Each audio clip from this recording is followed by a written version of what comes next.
kita mengimani bahwa malaikat wajib diketahui ada 10. Sementara malaikat Jibril tugasnya menyampaikan wahyu kepada Nabi. Sedangkan baginda Rasulullah sudah wafat. Jadi sekarang apalah kerja Jibril itu Pak Ustaz?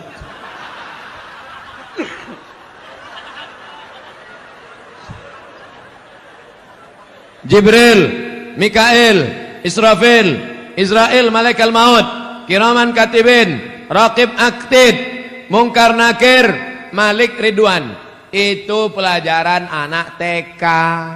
Sekarang saya sebutkan, innalillahi malaikatan, Allah punya malaikat. Malaikat itu kerjanya yatufuna alal ar, malaikat berkeliling di atas muka bumi. Kalau malaikat menengok ada majelis zikir, dipanggilnya malaikat-malaikat yang lain. Halumu ila hajatikum, mari kemari. Ada tak malaikat yang saya sebutkan mencari majelis zikir ini dalam yang 10 tadi? Tak ada. Jangan batasi malaikat hanya cuma 10.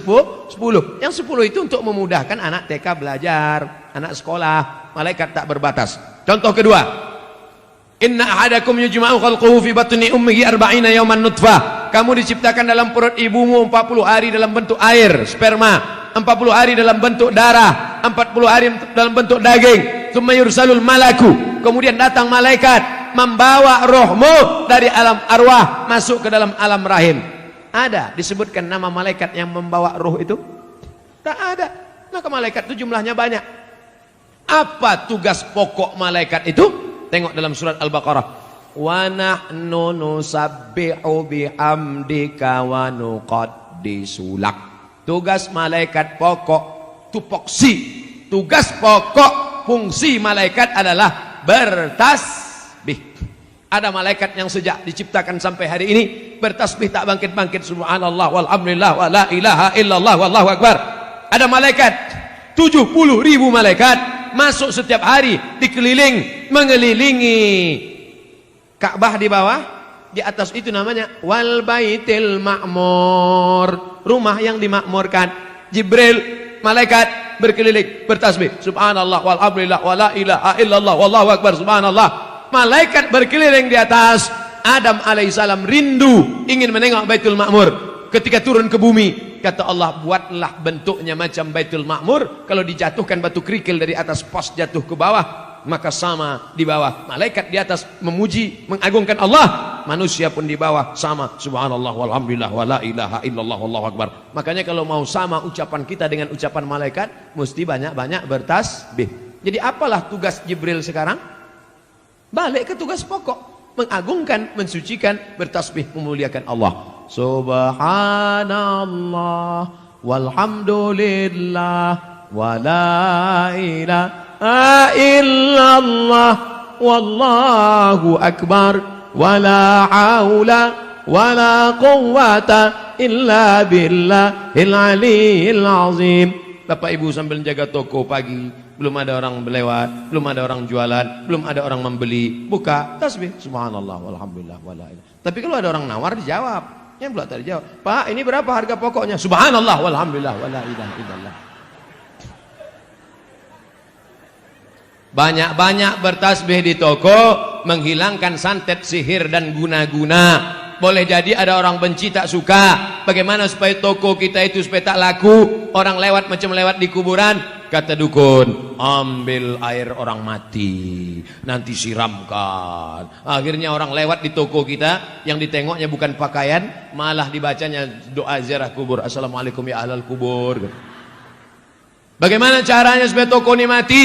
Kau ambillah tulang pukang. Sebagaimana pukang itu malu menengok orang, begitu pula lah yang punya toko itu malu menengok pembeli, akhirnya tutup mata saja. Maka guna-guna ini pagi, sebelum pagi awal masuk membuka, baca Fatihah sekali, Qul huwallah 3 kali, Qul rabbil falaq sekali, Qul rabbin nas sekali, ayat kursi sekali. Habis itu barulah isi dengan tasbih. Ingat, Fatihah sekali, Qul huwallah 3 kali, Qul rabbil falaq sekali, Qul rabbin nas sekali, Fatihah sekali, Qul huwallah 3 kali, Qul rabbil falaq sekali, Qul rabbin nas sekali, ayat kursi sekali. Pagi-pagi pas pertama masuk. Mudah-mudahan Allah Ta'ala jauhkan dari santet, dari sihir, dari guna-guna dan lain sebagainya. Karena sampai hari ini masih banyak pengikut www.hantu.com. Asuransi komersial halal atau riba Pak Ustaz? Bukan asuransi Islam. asuransi komersial, konvensional. Halal apa haram?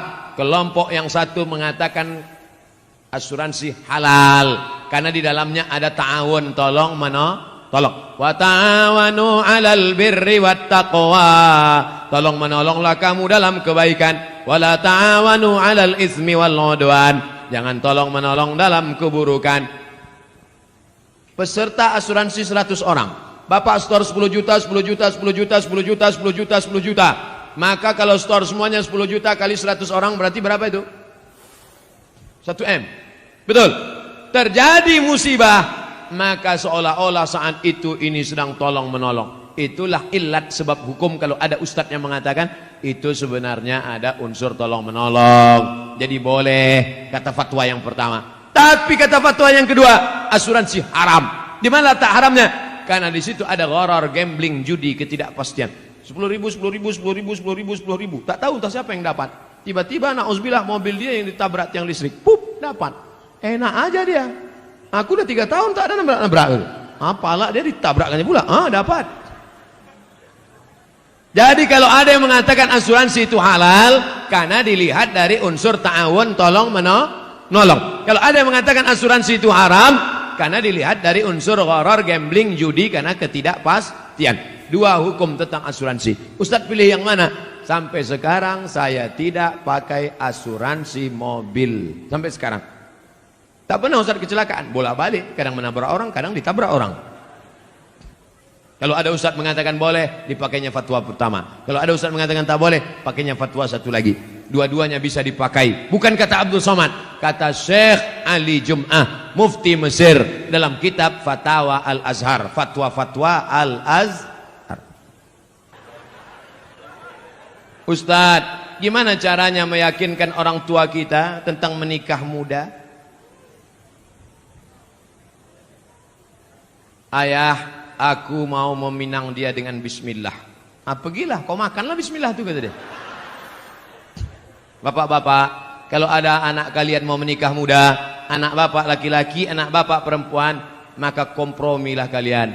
Daripada mereka makan di daun, baguslah mereka makan di pinggan, betul? Daripada mereka kumpul kerbau, kumpul sapi, kumpul kambing, baguslah mereka berkeluarga baik. Daripada mereka melakukan perbuatan maksiat, dosa, na'udzubillah. Jaga mereka baik-baik. Tengok almarhum Ustaz Arifin Ilham, umur 17 tahun dinikahkannya. Anak saya nanti saya tanya, kapan dia mau nikah, ku nikahkan kau. Kapan kau mau nikah? Mana perempuannya? Mana? Tunjukkan biar ku pinangkan. Anak Ustaz masih kecil lagi. Kenapa begitu? Karena saya nikah lama. Kok tahu saya nikah itu bagus cepat-cepat? Pagi bersunat, siang nikah langsung.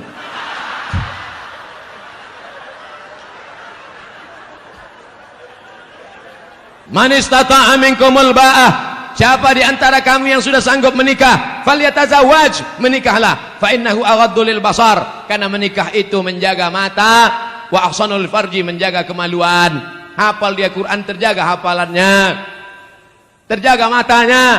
Ini dibiarkanlah dia tak nikah-nikah, la ilaha illallah, menyiksa. Faman lam yastati, tapi kalau orang tua susah, miskin, tak ada anak lajang yang belum sanggup, fa alaihi bisawm, banyak-banyak kalian puasa sunat. Adik-adik mahasiswa, bagus kalian puasa sunat. Memang nafsu ada, tenaga tak ada. Ditunjukkan orang, dek, itu ada cewek cantik. Tak nampak aku lagi dah. Gelap aja, gelap. Aku sekarang nih Pak, jangankan cewek, apapun tak nampak aku lagi. Kalau nampak aku perempuan pakai baju merah hijau macam semangka aja, aku rasa udah. Kalau bapak kaya, duit bapak banyak, anak gadis bapak ada, mampu bapak mengasih makan, cari anak yang soleh-soleh itu, panggil dia. Mau kau nikah sama anakku? Ku tengok kau baik kali, bagus, sering kau sholat, ku tengok. Mau kau nikah sama anak saya? Ku tanggung. Tapi kalau macam-macam, ku tembak mati kau nanti. Daripada mereka diambil perampok. Anak kita sekolah agama, jilbabnya panjang, akhlaknya baik, karena tak kita carikan jodoh yang baik-baik, tak kita tawarkan orang-orang soleh, pacaran dia dengan anak fang. Apa yang terjadi? Waktu di rumah dia cium tangan, seminggu dia nikah dengan suaminya itu, balik dia ke rumah, hai ya, sehat. Dulu jilbabnya panjang, dulu kukunya bersih. Seminggu dia nikah sama laki fangnya itu, gara-gara tak kita carikan. Dia sudah jatuh cinta, mabuk kepayang, Akhirnya apa yang terjadi? Dilawannya kita. Gara-gara apa? Saya tidak menyuruh bapak memaksa anak bapak untuk menikah. Kita tak bisa paksa anak kita. Tapi kita bisa kasihkan alternatif. Anakku, kau sudah kusekolahkan. Kau sudah kukasih makan. Kau sudah kukasih kuliah. Ini calon-calon laki. Kau mau yang mana? Ini ada gemuk, ganteng. Ini ada pula yang kurus macam Ustaz Somad. Nah, ini tinggal kau pilih aja. Macam mana kau pilih? Sesuai. Nah, itu baik. Nabi SAW dipilihkannya. Siapa itu? Itulah Sayyidina Ali menikah dengan Fatimatuz Zahra. Lahirlah anak-anak Sayyidina Al-Hasan, Sayyidina Al-Husain. Mudah-mudahan bapak dan ibu dapat menantu yang baik-baik insyaallah. Masjid pusat pasar, masjid yang ada waktu zuhur dan asar, maghrib, apakah sah sholat Jumatnya Pak Ustaz? Ada sholat Jumat di sini? Ada sholat Jumat? Sholat Jumat jangankan di masjid, di tanah lapang pun sah. Kalau di tanah lapang sah, di ballroom sah, di convention hall sah, apalagi di misalnya, tapi bukan di Medan. Kalau di Medan jangan sholat kalian di tanah lapang, masjid banyak berserak-serak. Kuliah misalnya ke Inggris, kuliah ke Belanda, kuliah ke tempat minoritas, tiba-tiba tak ada di situ tempat, berkumpul di convention hall, di gedung, maka sholat Jumat hukumnya sah. Tapi kalau sudah masjid dilaksanakan sholat Jumat, jangan sampai kosong dari azan dan sholat berjamaah 5 waktu. Subuh, zuhur, asar, maghrib, isya. Kalau sampai di situ tidak dilaksanakan sholat berjamaah, istahwadat alaihimus syayatin, maka satu negeri itu diganggu, dikacau setan. Mudah-mudahan kita selamat dari meninggalkan sholat berjamaah. Orang tua saya sebelum meninggal ingin berkurban. Telah dibayar uangnya pada panitia, tapi sebelum Idul Adha beliau meninggal. Apakah itu boleh diteruskan diwakilkan pada anaknya? Maka kalau orang tua ada berpesan, nanti kalau aku meninggal atau dia masih hidup dia berpesan, maka tetap dilanjutkan walaupun sudah meninggal dunia. Orang tua hidup berpesan, sebelum sampai hari kurban meninggal, teruskan. Orang tua masih hidup berpesan, kalau aku mati nanti buatkan kurban, teruskan. Dagingnya tidak boleh dimakan ahli waris karena wasiatnya untuk umat Islam. Ahli waris tak dapat karena dulu kata dia ini wasiatnya untuk orang lain. Tapi menurut mazhab Hambali, Imam Ahmad bin Hanbal, ahli waris boleh memakannya karena ahli waris juga bagian dari umat Islam. Jadi kalau ada bapak ibu yang kemarin orang tuanya meninggal dunia, lalu diwasiatkan potong kambing, lalu kemudian dia ikut mendapatkan daging kuponnya, jangan merasa bersalah. Kalau ada ustadz mengatakan tak boleh ahli waris memakannya, berarti bukan dari mazhab Hambali, mazhab yang lain. Kita mengamalkan selama tidak keluar dari Hanafi, Maliki, Syafi'i, Hambali, selama ahlu sunnah wal jamaah, maka tetap kita boleh amalkan. Jelas?